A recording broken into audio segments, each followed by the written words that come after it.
risk of being criticized and written off by many form-obsessed trainers and exercisers, I decided to make this video where I'll be talking about why bad form is great. Today, trainers and many people that just want to exercise safely are literally obsessed with their form. And when I say obsessed, I mean obsessed.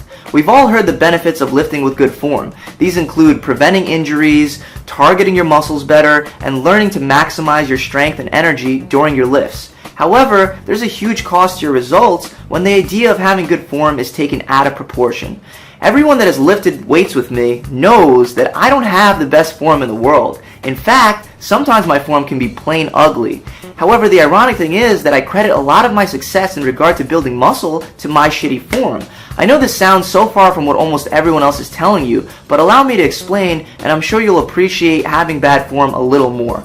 First, let me start by saying there's a huge difference between having bad form towards the end of your set and having horrible form for your whole set. If you lift up a weight and from the very first rep, you're using momentum and just messing up the exercise, then that's not bad form, that's just plain stupid form.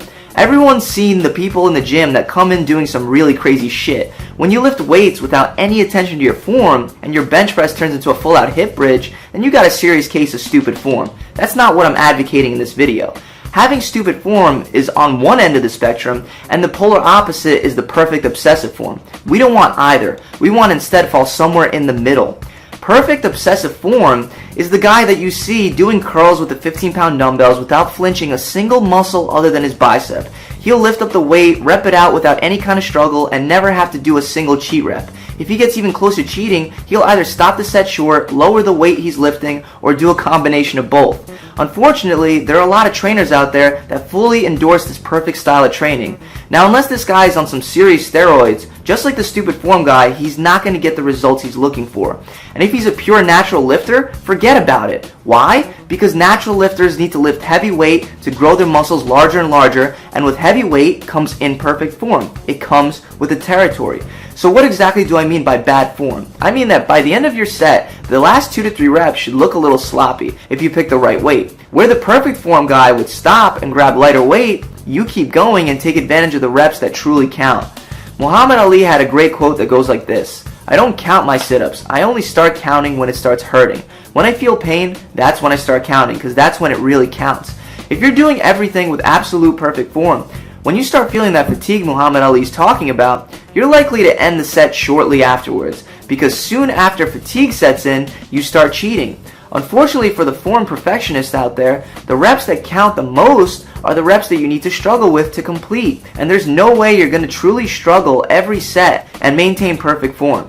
To grow your muscles as a natural, you're going to have to take yourself out of your comfort zone. Whenever you step out of your comfort zone, there's going to be plenty of failure, and failure ain't pretty. The only way to have perfect form every set and every rep is to truly never push and challenge yourself. And if you don't push and challenge yourself, you're going to hurt your results big time. If you look at most top bodybuilders and strongmen, you'll see that their form is far from perfect, especially when they get to the end of their sets. They know how valuable squeezing out those last couple cheat reps are. If you're putting the weight down and you don't feel like you truly struggled with those last few reps, then no amount of perfect form will do you any good. Another thing that I want to bring to your attention is that nobody even knows what truly perfect form is. Take squats for example. Some will tell you to not go lower than 90 degrees. Others will tell you to go ass to the grass, which means all the way down to the floor. Some people will tell you to keep your feet pointed forward. Others will tell you to point them slightly outward. Some will tell you to sit as far back on your heels as possible. Others will tell you to stay on the middle of your foot and not sit back on your heels. The bottom line of all this is, don't be the guy in the gym that comes in and lifts weights until he drops. And don't be the guy that screws up his whole set with momentum. That will increase your risk of injury and really impede your progress with muscle growth. By the same token, being the guy that never gets any cheat reps in and quits as soon as fatigue sets in will also impede your progress in regard to muscle growth.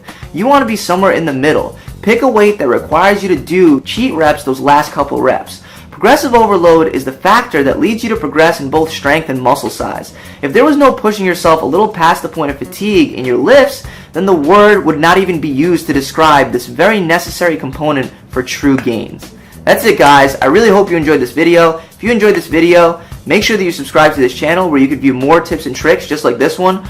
Also, if you enjoyed this video, make sure you leave it a big thumbs up and comment down below. And if you'd like to work with me or one of my trainers online, you could visit my website. That's it. I'll see you guys next week. Pump it.